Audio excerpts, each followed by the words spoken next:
So there's one thing that I recommend to people who are trying to lose weight that they do every single day. It's not meal prepping or eating clean or strength training or counting your macros. It's walking. So why do I recommend walking over all these super healthy, highly important parts of a healthy lifestyle? Is it because I want you in my walking group? That's my walking group. It's because walking has a ton of benefits.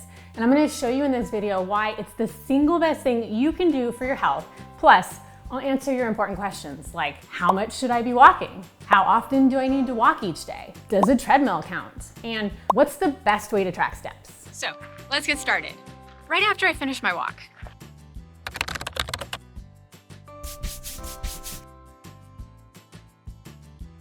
Now, if you're watching this video, you're probably mostly interested in how to use walking for weight loss. Duh. Which walking is great for. And in order to explain why that is, let's first talk about the importance of calories for weight loss. In general, you need to burn more calories than you consume, which is called eating at a caloric deficit. Now, walking, just like any type of movement that you perform throughout the day, is gonna help you increase your daily overall calorie expenditure, which means how many calories you burn.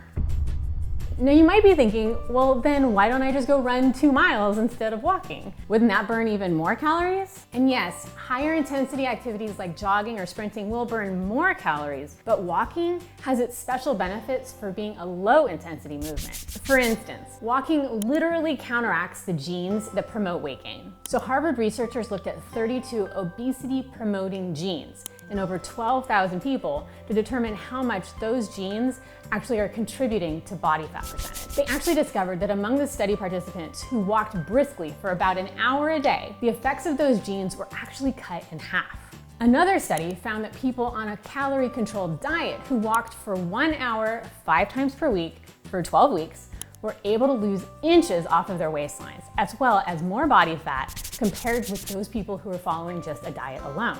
And as you're probably painfully aware, many people who lose weight wind up gaining it back. But regular exercise like walking plays an important role in helping you maintain your weight loss. Ever had a sweet tooth craving? Especially for chocolate? Walking helps with that. A pair of studies from the University of Exeter found that a 15-minute walk can curb your cravings for chocolate, and it can even reduce the amount of chocolate you eat in half. Struggling with joint pain and that tightness and aching in your knees and hips and back? Walking helps with that too. Several studies have found that walking reduces joint pain and that walking 5 to 6 miles a week can even prevent arthritis from forming in the first place. As a quick note, if you can walk in nature, you can actually boost your de-stressing power too. One study published in Proceedings of the National Academy of Science found that people who walked in a natural area showed decreased activities in potential depression. And there's evidence for associations between nature exposure and mental health, among a lot of other benefits. So if you have the ability to get outside in nature and take a walk, it'll do your body some good. We get it. Okay, so yeah, there's a lot of benefits of walking. But we also know that there's a lot of benefits of eating healthy, staying hydrated, getting rest, and resistance training. And you know I do all of those, so why am I saying that walking is the best? Basically, there's 4 main ways your body burns calories. There's your basal metabolic rate, also known as your BMR, and that's the calories your body is burning to do everything that's keeping you alive, from breathing to blinking. Next, there's your NEAT, also known as your non-exercise activity thermogenesis. And that's the calories burned through movement outside of structured exercise, things like walking, gardening, washing dishes, and typing. Then there's your thermic effect of food, also known as your TEF. And that's the calories your body burns to actually digest, absorb, and metabolize the food you're eating. And then there's your exercise, also known as EAT, or exercise activity thermogenesis. And that's basically when exactly you're exercising and you're trying to break a sweat. So this means that the actual exercise you're doing is just making up 5 to 15% of your total calories burned in a day. Wait a minute, wait a minute, wait a minute, wait a minute, wait a minute. Is it still important to exercise? Yes, of course, but it's not as big of a percentage as many of us think. So that means the more non-exercise activity that we can do, the better, because that's actually making up the next highest percentage next to your BMR, which is keeping you alive. So I'm betting your next question is, how much walking do I need to do? That's exactly right.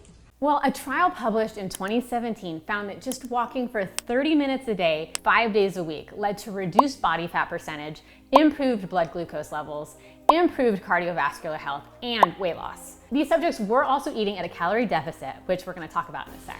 and you don't have to walk for long durations all at once. At 10,000 steps each day, with 3,500 of those performed in 10 minutes or longer bouts, enhance long-term weight loss. Given all this, what I tell my clients is to hit between 8 to 10,000 steps each day.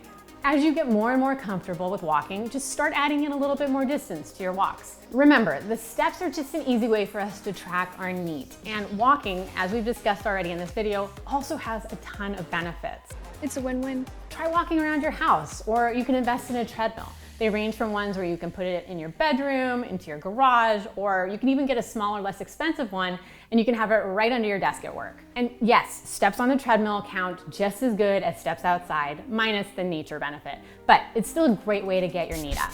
One 30-minute walk a day would add up to about 100 to 200 calories. Other ways you could sneak some extra steps in could be taking the stairs instead of the elevator, finding a farther away parking spot and walking to your grocery store, taking phone calls while you're on a walk, using an under-desk treadmill at work instead of sitting. Those steps are gonna add up. So now that I've got you on board that walking is for the cool, smart people, you might be wondering what other ways you can easily lose more weight. Well, in my video on my top 11 tips for how I lost over 250 pounds, I'll share just that. So check this out and I'll see you in the next video.